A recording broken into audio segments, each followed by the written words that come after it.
The divorce papers were finalized, and just 4 days later, a new marriage certificate was filed.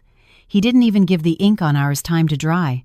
Sarah Hayes remembered that day with perfect clarity, walking out of the Cook County Courthouse with the signed documents in her hand. Daniel Miller had taken his copy with the detached air of someone canceling an old contract. "All right, it's done.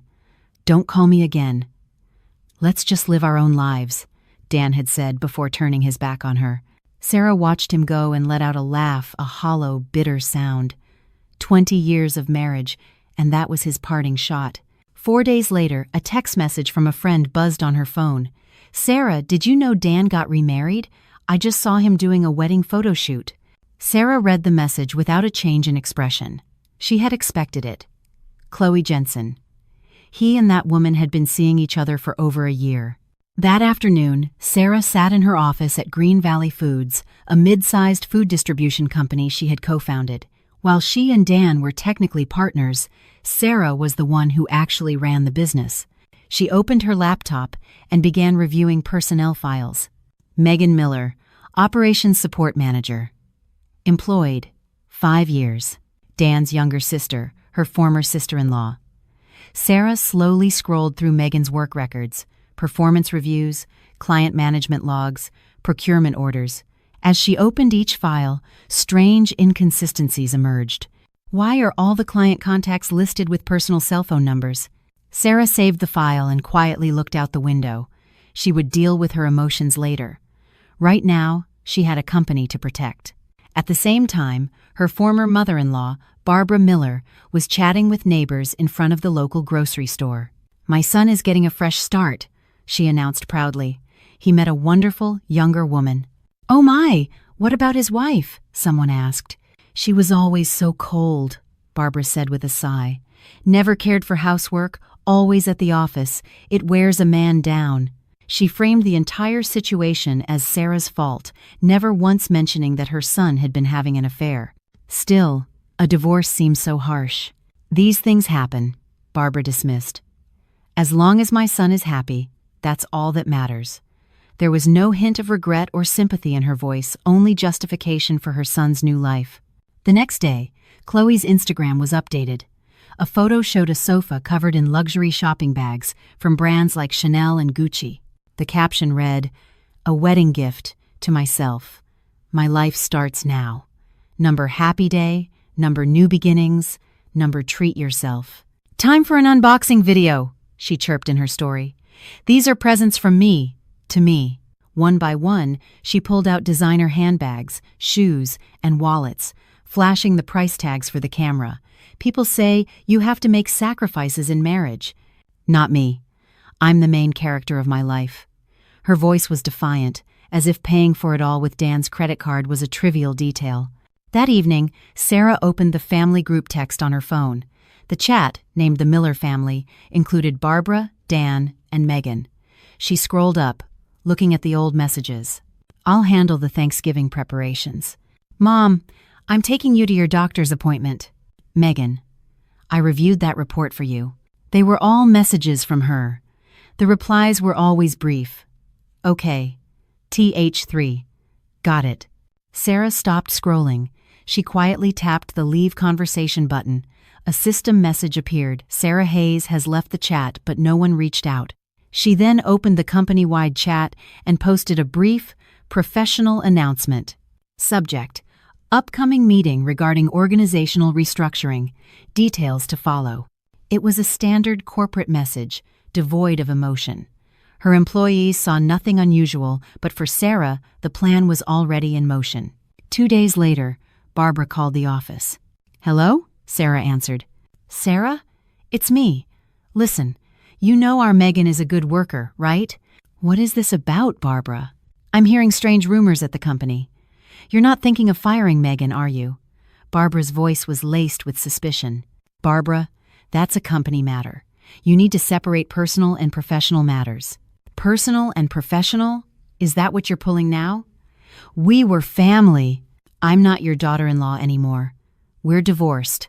"Even so, Megan is my daughter and a longtime employee of your company. You don't just fire people based on a whim." "You're right," Sarah said coolly. "That's why she will be judged on her performance alone." She hung up before Barbara could reply. Furious, Barbara clutched her phone, but Sarah had already moved on. She called her head of HR into her office.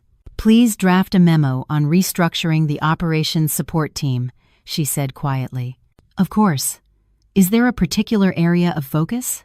"Client contact lists. I want all client information migrated from personal accounts to the central company system. Make that a priority." The HR manager nodded. Sarah then pulled out another file and spread it on her desk. It was the list of clients Megan managed. Every contact was Megan's personal cell number, and the associated email was a personal Gmail account, not a company one. So she was treating company assets as her personal property. A small, knowing smile touched Sarah's lips. Now she understood why Megan was so confident in her own abilities. She hadn't built relationships for the company. She had created a private network that she alone controlled, and Sarah was about to reclaim it. The stage was set to reveal Megan's true competence, or lack thereof. After deciding to reclaim Megan's private network, Sarah spent a week gathering evidence: client communication logs, purchase order approvals, payment confirmations. Everything was routed through Megan's personal channels, not the company's system. On Monday morning, Sarah called Megan into the conference room. "What's up, Sarah?" Megan asked, walking in with a coffee in her hand. She looked completely at ease, clearly not imagining she could be fired. "Have a seat," Sarah said, placing a stack of documents on the table. Megan glanced at them before sitting down. "This meeting is about the organizational restructuring." "Restructuring?" Megan's tone sharpened with suspicion. "What does that have to do with me?" "As part of this restructuring, your position, Manager of Operations Support, is being eliminated. Your employment is terminated, effective immediately. Please review this paperwork and sign." Sarah slid the termination notice across the table. Megan's face went pale. "What? Terminated? What are you talking about?" "We are consolidating roles within the operations support team to eliminate redundancies. The justification is sound." "Redundancies? Who's going to manage my clients without me?" Megan's voice rose. "From now on, all client management will be centralized through the company's system," Sarah replied calmly.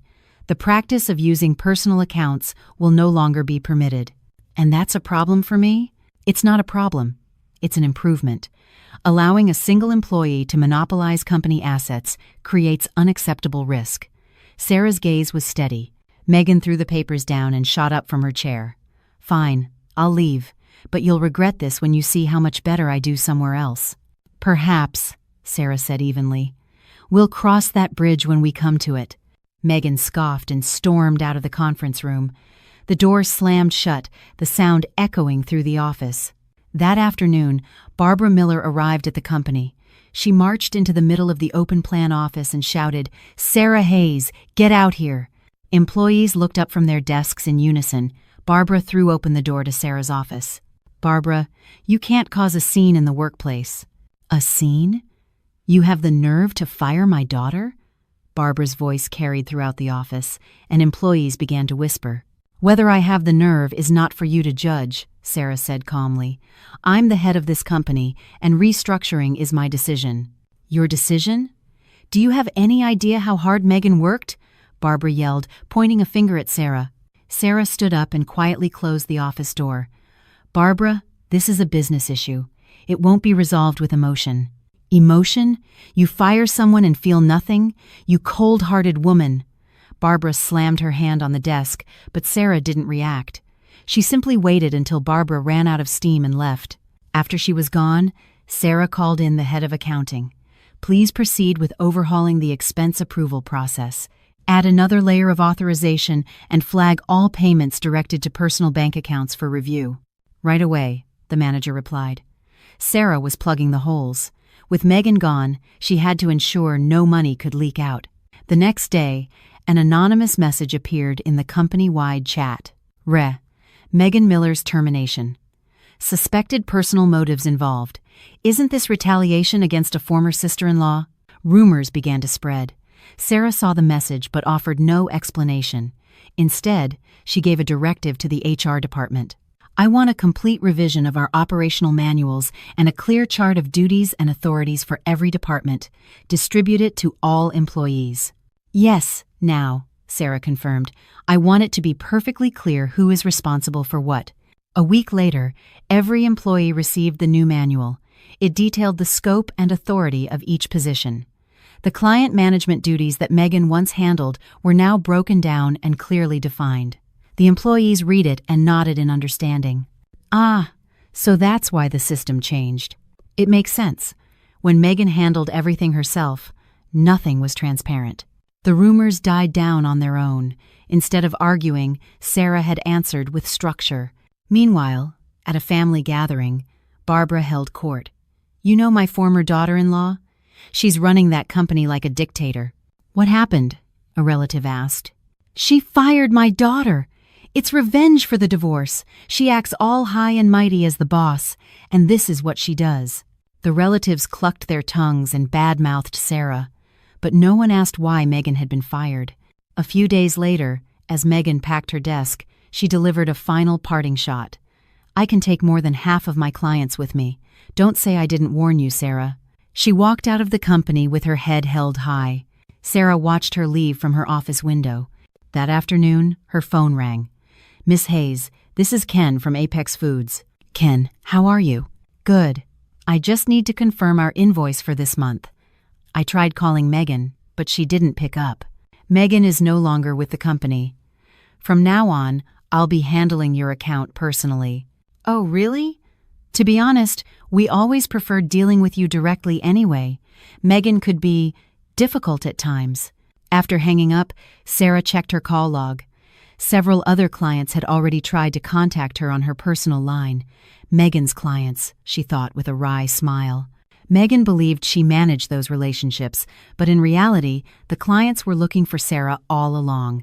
Megan had just been a middleman. The clients she threatened to take with her had no intention of following.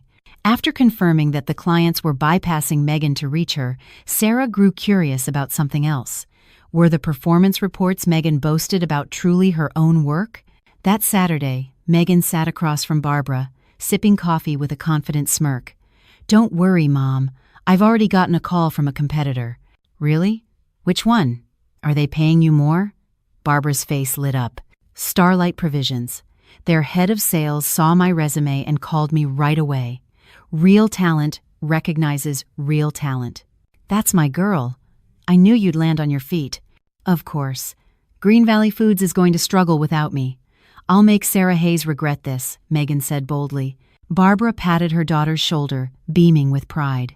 On Monday, Megan started at Starlight Provisions. As an experienced hire, her orientation period was brief. She had brought a USB drive loaded with files from Green Valley Foods performance reports she'd created, client management templates, and order forms. "Here are some materials I used at my last company. They might be helpful," she said to her new boss. "You're very prepared, Megan.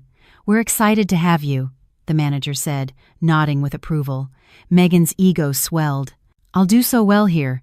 They'll be eating their words back at Green Valley." She barely paid attention during her onboarding, convinced she would excel at her new job. At the same time, back at Green Valley Foods, Sarah was looking through the shared folders Megan had left behind. She clicked on a performance report, then checked the document properties. Last modified by Sarah Hayes. 2023 Q2 Sales Analysis Report. Last modified by Sarah Hayes. Client Satisfaction Survey Results. Last modified by Sarah Hayes. New Procurement System Proposal. Last modified by Sarah Hayes.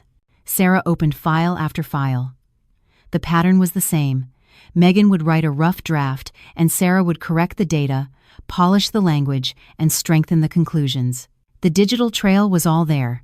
I had to fix this much? Sarah thought with a bitter smile. Megan believed her performance was her own, but it was Sarah who had finished the work behind the scenes. For the rest of the week, the new bride, Chloe, was immersed in a shopping spree. From the first week of their marriage, she hit department stores and boutiques, scooping up luxury goods. "These are wedding gifts from me to me," she declared. "A reward for grabbing life at the right moment." She posed in front of a mirror with a new handbag, snapping a photo for her Instagram story. This is what makes marriage worthwhile. Dan stood beside her, handing over his credit card at the checkout. At first, he laughed it off as newlywed indulgence, but his expression soured with every receipt. "Honey, you've spent over $3,000 this week alone. We're not going to keep this up, are we?" "What? I barely bought anything," Chloe retorted. "Is this a big deal? The ink on our marriage license is barely dry, and you're already talking about money. I want to show off our new life to everyone." Dan fell silent. It was too early in the marriage to start a fight about finances. On Wednesday, Barbara called her new daughter-in-law. "Chloe, dear, why don't you come over this weekend? We can have a nice meal." "Oh, Barbara, my schedule is completely packed this week." "What could be so important? You're married now. You have to make time for your husband's family." "I told you, I'm busy. I'll come some other time." Chloe's tone was clipped before she hung up. Barbara stared at her phone, stunned. Barely a week into the marriage and she already has the nerve to hang up on her mother-in-law? We'll see about this. Sarah had visited them right after her wedding, but Chloe seemed to have no interest. Meanwhile, at the Green Valley Foods office, the atmosphere was noticeably more relaxed. "It's so much easier to work without Megan here," one employee whispered. "I know, right? Her instructions were all over the place. Now, with the new manual, everything is crystal clear. Sarah really did a great job streamlining the system." The employees murmured in agreement. In Megan's absence, workflows became orderly, and the team felt a sense of relief. Sarah watched them and smiled quietly. She hadn't changed people's feelings. She had changed the structure. The results followed naturally. On Friday morning at Starlight Provisions, Megan took her first client call. "Hello, Triton Foods Procurement." "Yes, this is Megan Miller from Starlight Provisions. About our latest order, I need you to recheck the unit price. It's different from last time." Megan fumbled with her papers, pulling up the price sheet. "The price is correct on my end." "What do you mean it's correct?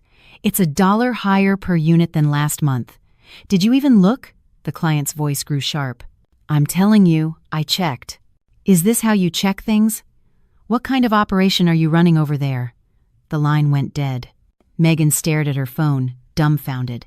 Her manager walked over. "What was that about?" "A client said the price was wrong, but I know it was right." "Triton Foods? They're notoriously meticulous. You have to be extra careful with them." Megan didn't understand. They had never been this difficult when she was at Green Valley. In truth, Triton Foods had always disliked dealing with Megan. They found her attitude dismissive and her work sloppy. Every time there was an issue, Sarah had personally called to smooth things over. "Ken, I'm so sorry about that. Let me re-verify everything and send it over right away." "Well, since it's you, Sarah, I'll trust you to handle it. But that Megan of yours is something else. I'll be sure to retrain her. I apologize for the inconvenience." Sarah had always been the buffer. Megan never knew. Now, at Starlight Provisions, with no Sarah to protect her, Megan had to face the client alone. The first crack had appeared. She put down the phone, a sense of dread creeping in. This wasn't going as planned. After the first client complaint, Megan felt a growing anxiety, but she refused to admit it. She was a top performer, she told herself. She would succeed at this new company. On Tuesday afternoon, an urgent order came in. A large restaurant chain needed a shipment of ingredients delivered by the next morning. "Megan, can you handle this today?" her manager asked. "Of course. I've got it," she replied confidently. She opened the price list and began inputting the item costs. In her haste, however, she made a critical error. She used last month's price list. "The order is placed," Megan reported to her manager. He glanced at the document, and his expression hardened. "Megan, are these prices correct?" "Yes, I checked them." "Did you check this month's price list?"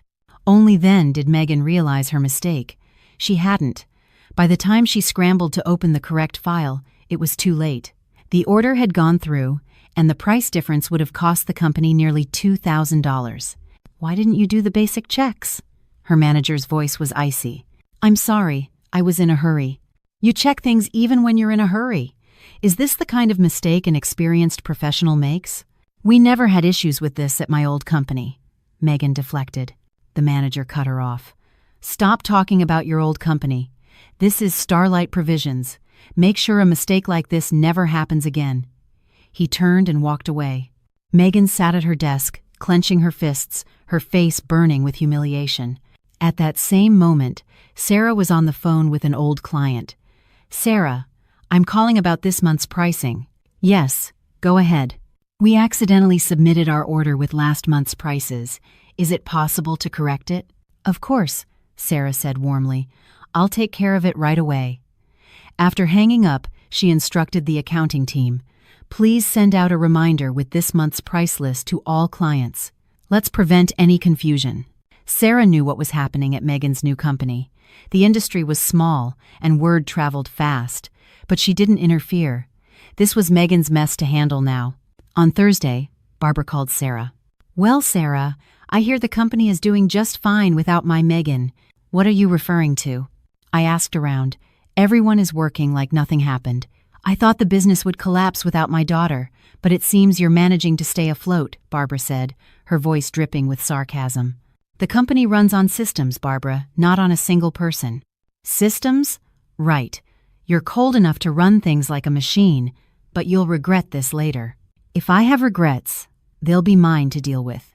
You don't need to worry about it," Sarah replied calmly and ended the call. Barbara slammed her phone down on the table in frustration. That weekend, the newlyweds, Chloe and Dan, were arguing at home. "Honey, should we go visit my mom this weekend?" Dan asked tentatively. Chloe, in the middle of doing her makeup, turned around. "Your mom's house? No, thanks. We haven't been there once. We should at least say hello." "It's uncomfortable. I don't want to go.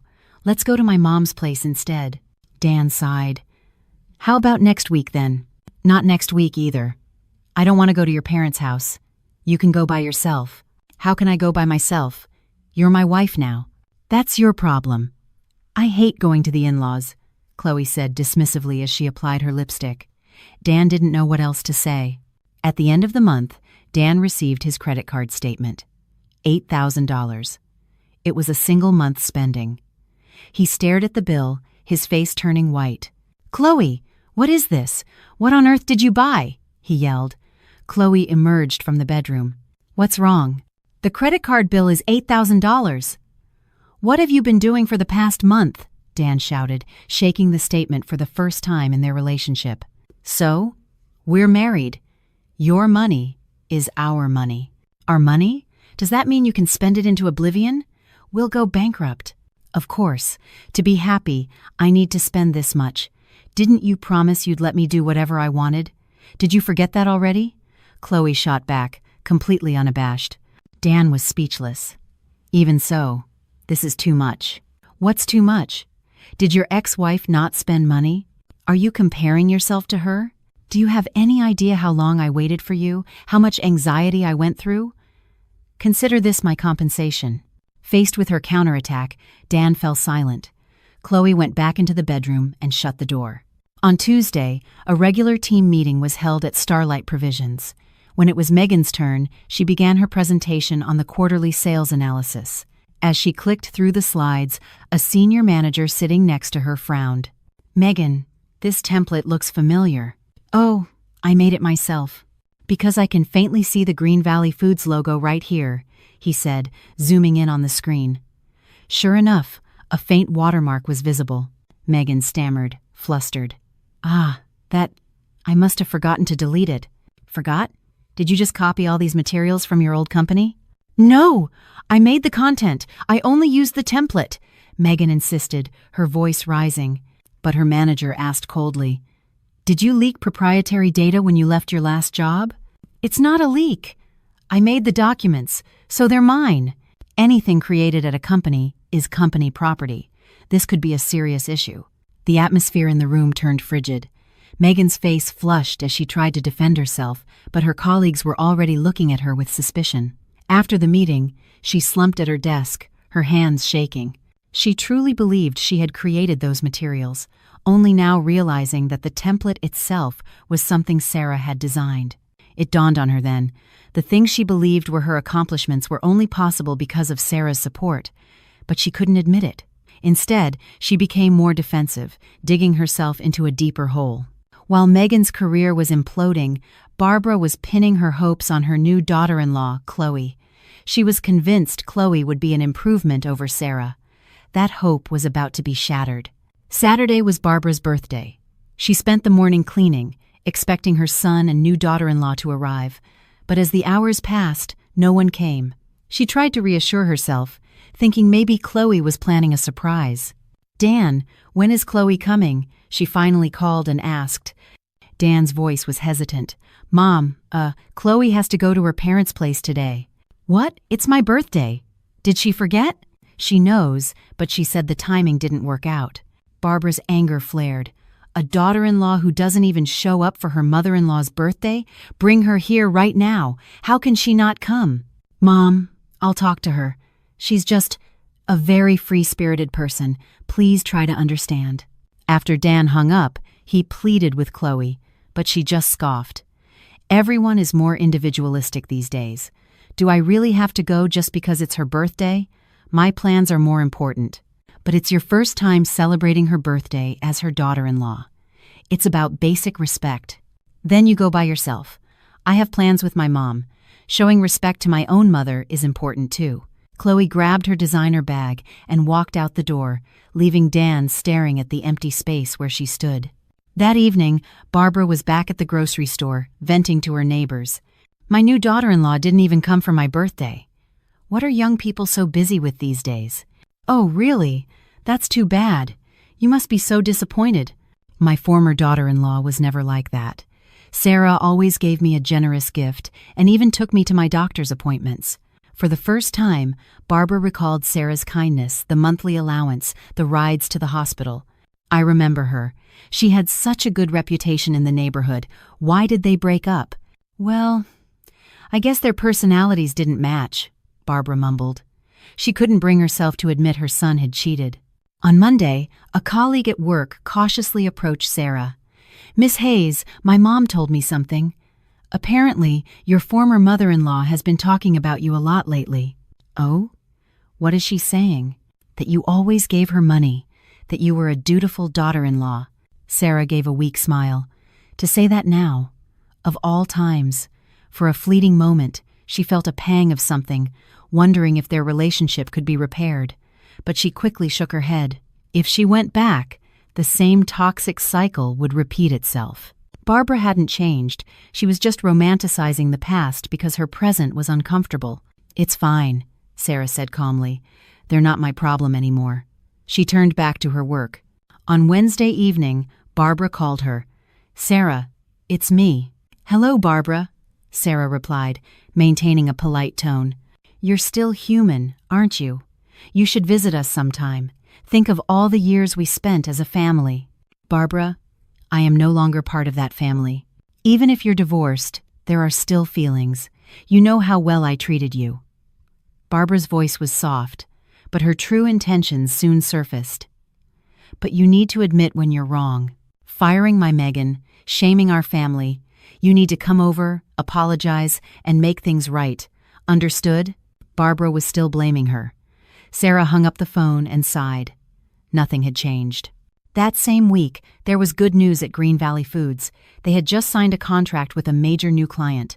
"Miss Hayes, we've secured the deal with Sterling Group." "That's fantastic. Great work, everyone." Sarah shook hands with her team. By eliminating the family drama and focusing solely on the business, the company had become more stable than ever. Clients trusted Sarah's professionalism and followed her lead. Meanwhile, Megan was struggling at Starlight Provisions, working late every night to fix her mistakes. "This is all my old company's fault," she muttered to herself. She blamed Sarah for not training her properly and faulted the company's systems. She never once acknowledged her own shortcomings. "Sarah Hayes ruined me.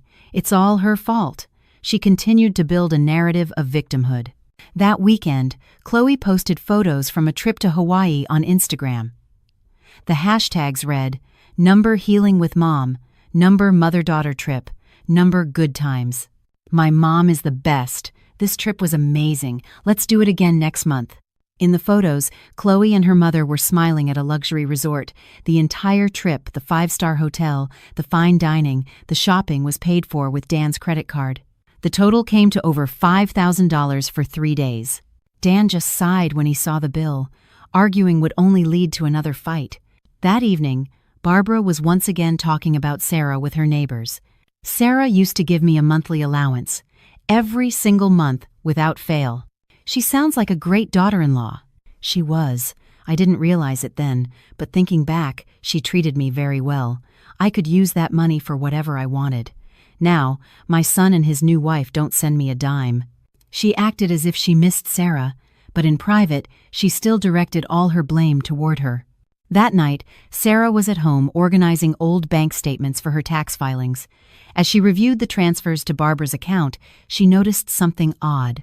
March 2022. Transfer to Barbara Miller, $500. March 2022. Transfer to Barbara Miller, $1,000. Additional. She racked her brain. That was when Barbara had called, saying Megan urgently needed money. Sarah checked further back. A similar pattern emerged. On top of the regular $500 monthly allowance, there were irregular transfers of $300, $500. July 2021. $1,000. Megan's credit card bill. November 2021. $700. Megan's emergency. May 2022. $1,000. Megan's medical expenses. Sarah checked her notes. They matched the reasons Barbara had given her each time she asked for more money. It was all for Megan. So the allowance I gave her was used to pay off Megan's debts. Sarah let out a hollow laugh. Under the guise of family, Barbara had been funneling money from her to Megan, treating it as an entitlement.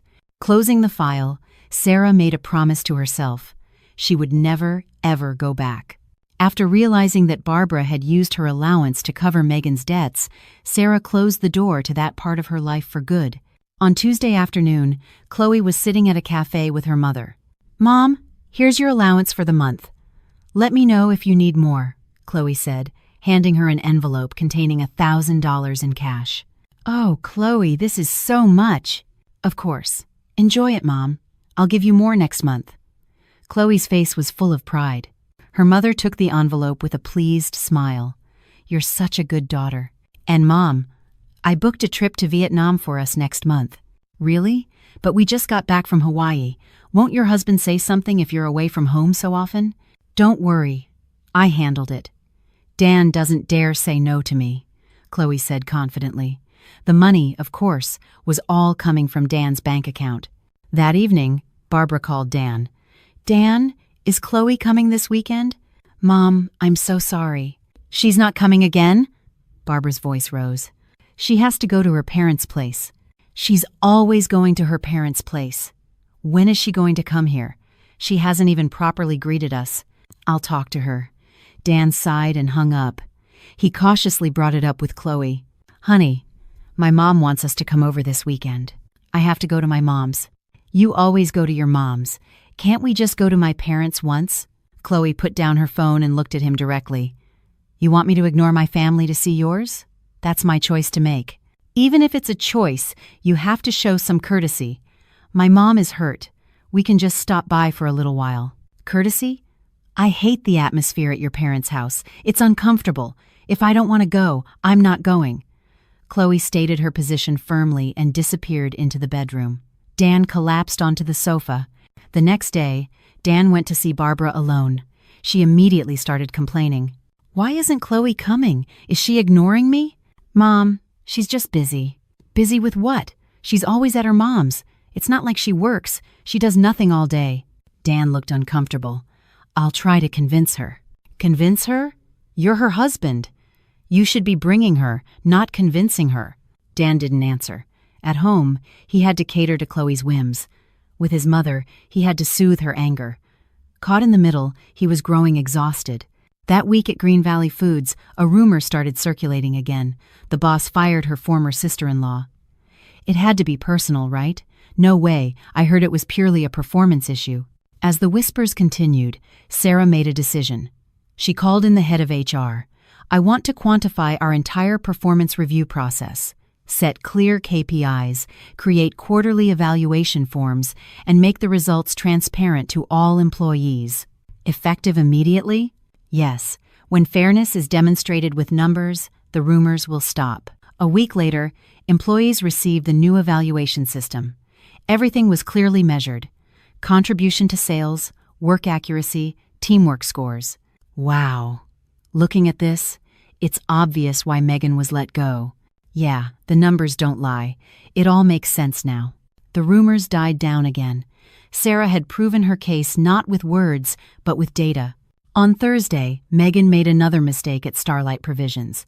She missed a delivery deadline for a major restaurant chain. Megan, why wasn't yesterday's delivery made? An urgent call came from the client. Yesterday? My schedule says it's for tomorrow. What?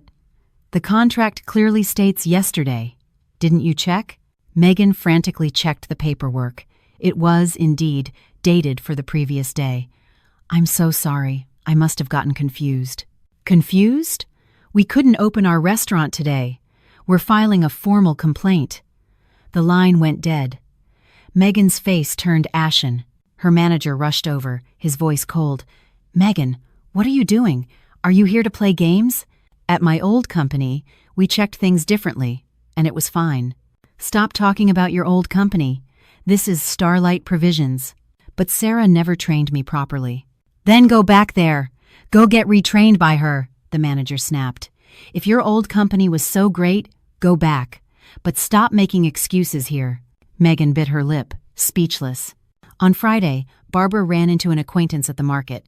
How's the new daughter-in-law? Are you happy?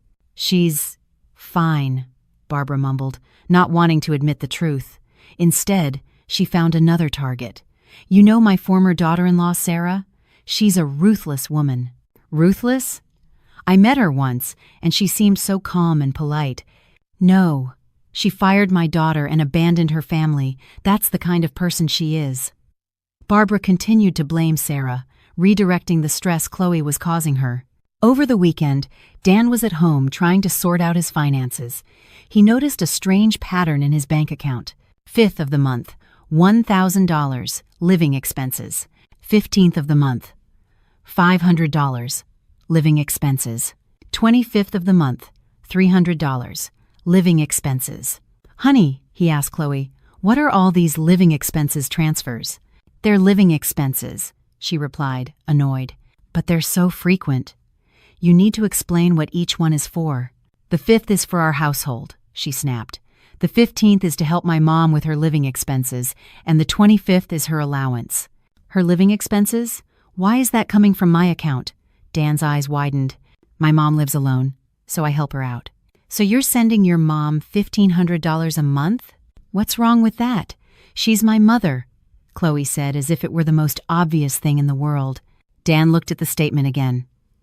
Over the past year, he had sent over $18,000 to his mother-in-law. This isn't a marriage, he thought for the first time. It's a sponsorship. Chloe was treating his family like they were invisible while pouring his money into hers. Sponsorship? Are you serious? What is wrong with you? Well, if you were going to send that much money to your family, you should have at least told me. Told you what for? You said I could spend the money as I saw fit. This is me seeing fit. Chloe saw nothing wrong with her actions. Dan clutched the bank statement and sighed. He finally understood what and who he had married. After discovering Chloe was sending $1,500 a month to her mother, Dan couldn't sleep. His bank balance was dwindling, and the credit card debt was snowballing. The thought that this wasn't a marriage replayed in his mind. On Wednesday evening, he made his decision. When Chloe walked in with new shopping bags, Dan was waiting for her in the living room. Honey, we need to talk. About what? I'm tired. Can we do this tomorrow? She said, tossing her bags onto the sofa. I want a divorce. The room fell silent. Chloe stared at him. A divorce? Did you eat something bad for dinner? I can't live with you anymore. Dan's voice was firm. Chloe was quiet for a moment. Then she scoffed. Fine, but you'll be paying a hefty alimony. Alimony? After all the money you've spent? Do you have any shame? Of course. You're the one demanding the divorce, so you have to pay. It's the law. Chloe didn't cry or beg. She immediately started calculating.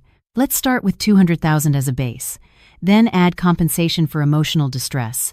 $200,000? Do you know how much money that is? You failed to be a committed husband. You always sided with your family and neglected me. I can definitely get that much, she said confidently. Dan was at a loss for words. The next day, Dan went to see Barbara. When she heard the news, her face turned red. Another divorce? How long has it been since you remarried? And now you want another divorce? Mom, I really can't do this anymore. What do you mean? You can't. I'm so embarrassed I could die.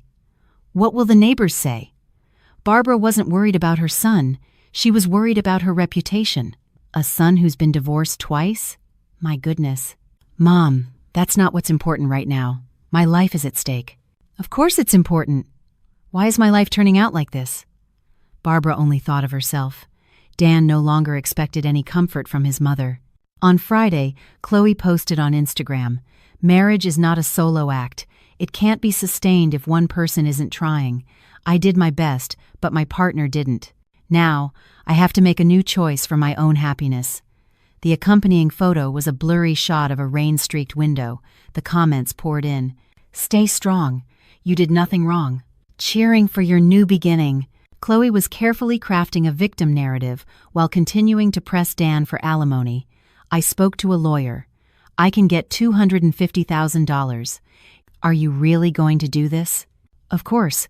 I can't afford to take a loss." She wouldn't back down. Dan felt like he was suffocating. That night, Dan drank alone, thinking of Sarah. "I took the easy way out back then."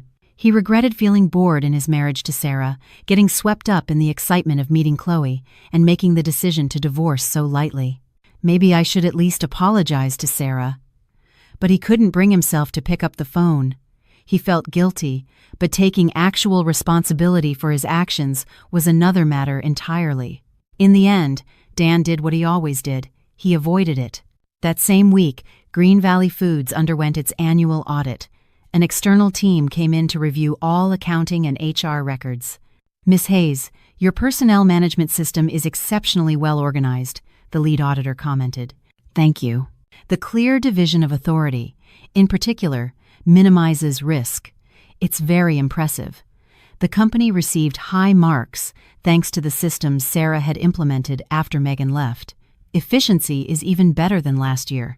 The employees were satisfied. The audit passed without issue, and the company grew even more stable.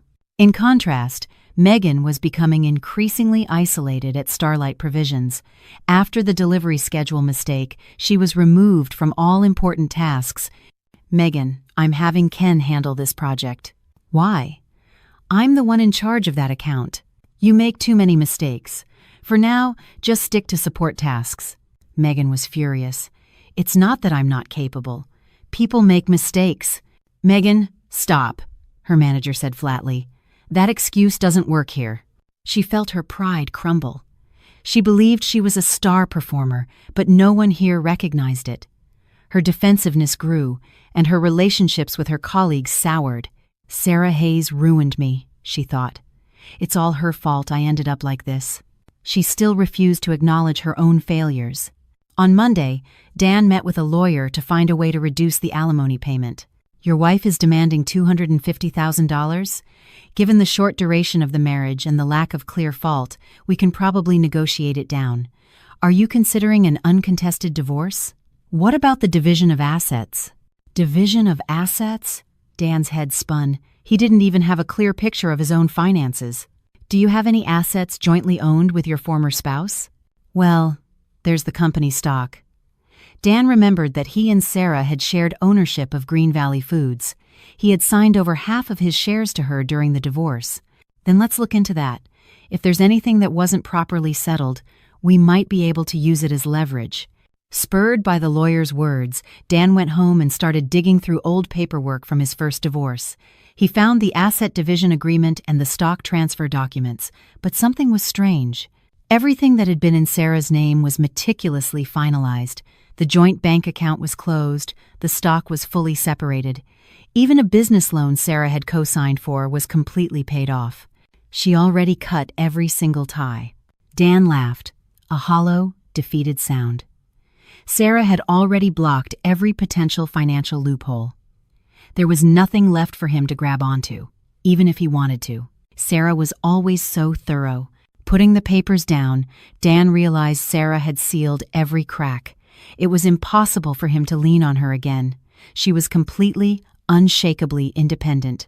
And I was just looking for another easy way out. Dan hung his head in shame. But he still didn't take responsibility. He just started looking for his next excuse. His habit of avoidance remained unchanged. Once Dan realized Sarah had severed all financial ties, his world began to collapse.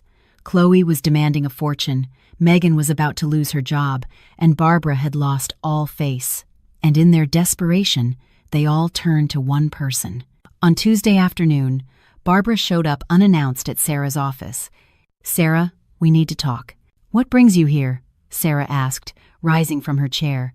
Barbara looked exhausted but still tried to appear defiant. "Our family is a mess. Dan is getting divorced again, and Megan is about to be fired from her job." "And what does that have to do with me?" Sarah asked calmly. Barbara hesitated, then revealed her true motive. "You need to fix it. Talk some sense into Dan. Help Megan with her job situation. You show up here, out of the blue, and make these absurd demands? You're capable. You're good at handling these things." Barbara's words held no apology, no remorse, only a deep-seated dependency. She expected Sarah to clean up their mess one more time. "Barbara, it's time to separate personal and professional matters. Isn't that what you always told me?" "Separate personal and professional. I'm finally taking your advice." Sarah's voice was steady. Barbara looked stunned. "That's not what I meant. Family is supposed to help each other." "Family? I'm divorced. We're strangers now. Even strangers have lingering feelings. How can you be so cold after all the years we spent together?" "It's not coldness. It's principle," Sarah replied, her voice unwavering. "The very principle you taught me." "You ungrateful!" Barbara started to yell, but Sarah quietly opened the door for her. "Please leave. I will not get involved in that family's affairs ever again." Barbara was speechless. The words she had once used as a weapon were now being used against her. That same afternoon, at Starlight Provisions, Megan made her final mistake. She incorrectly filled out a major purchase order, mixing up the items and quantities. "Megan, what is this?" her manager yelled, storming over with the paperwork. "The order is completely wrong. The client just canceled everything. How are you going to take responsibility for this?" "But I checked it. This is how you check things? How many mistakes do you have to make before you get it?" The manager's face was red with anger. Megan tried to make an excuse, but fell silent. "It's not my fault. This company's system is too complicated." "It's the system's fault? Everyone else manages just fine. Why is it only you?" Megan couldn't answer. The manager drew a firm line. "We'll be finalizing this through HR. I can no longer work with you." "What? You're firing me?" "We don't need an employee who only causes financial losses due to incompetence." Megan slammed her hand on the desk, but no one came to her defense. As she packed her things, she refused to accept any responsibility. "What did I do wrong? It's everyone else's fault." There was no regret, no self-reflection, only blame. On Thursday, Chloe and Dan were at the lawyer's office. $200,000 is excessive, given the short length of the marriage, Dan's lawyer argued. Chloe scoffed. "Excessive? I suffered immense emotional distress." "Emotional distress?" "Yes. I was stressed from dealing with my in-laws, and my husband was emotionally absent. I fully deserve it." Chloe wouldn't budge. "How about we reduce it to $50,000? "No, it's $200,000, or we don't have a deal." She was fixated on the money. Exhausted, Dan dropped his head. "Fine. You can have it."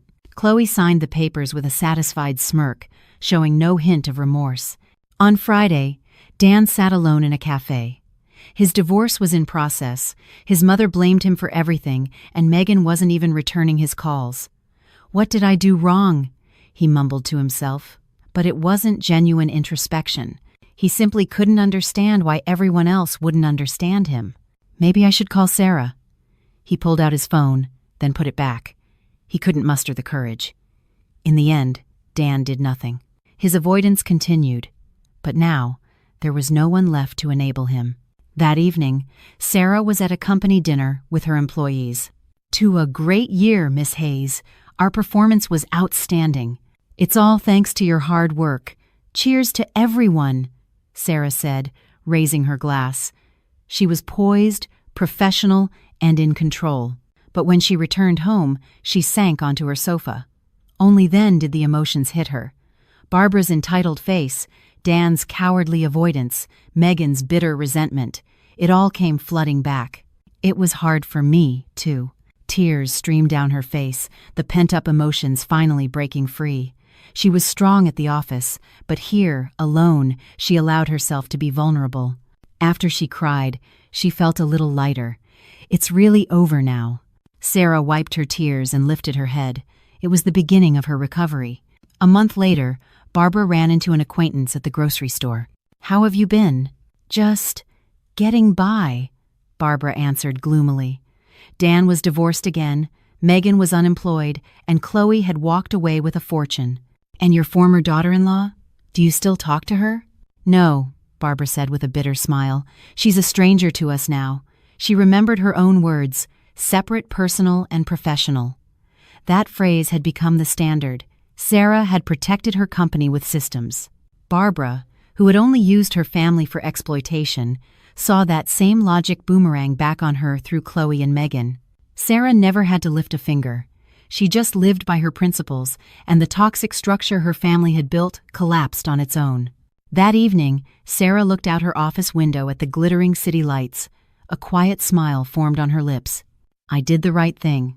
I have no regrets." She had finally acknowledged her own strength. She had refused to be exploited in the name of family, lived by principle instead of emotion, and, in the end, she had saved herself. Sarah Hayes was ready for a new day.